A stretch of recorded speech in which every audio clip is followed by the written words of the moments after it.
There's also a new push to fight climate change and lower utility bills all across Michigan. Lawmakers introduced a plan that will help people, businesses, and utilities to cut their carbon emissions. Cody Butler explains. It's not unusual to see solar panels in yards or on roofs of houses and businesses across Michigan. The Lansing Southside Community Coalition Center saved more than $4,000 since installing panels last year. Any kind of savings that we can have that's sustainable, permanent savings, we can turn back into programming, which is our mission. Senate Democrats want to see more of these kinds of projects across the state, with proposals offering incentives for carbon-neutral projects.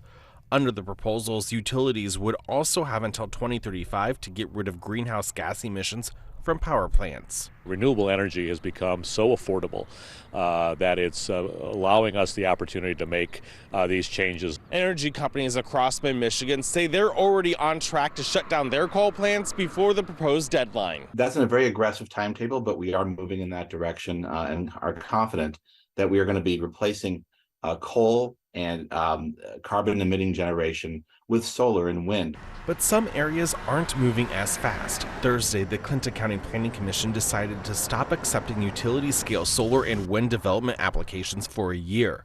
The county will work on changing its ordinance before taking applications again. It doesn't stop people from putting solar panels on their own home, something Weiner is hoping people will do. People can save up to 30% on the costs, and in some cases even more, of doing this kind of work for their homes. As many are hoping saving money will also save the environment.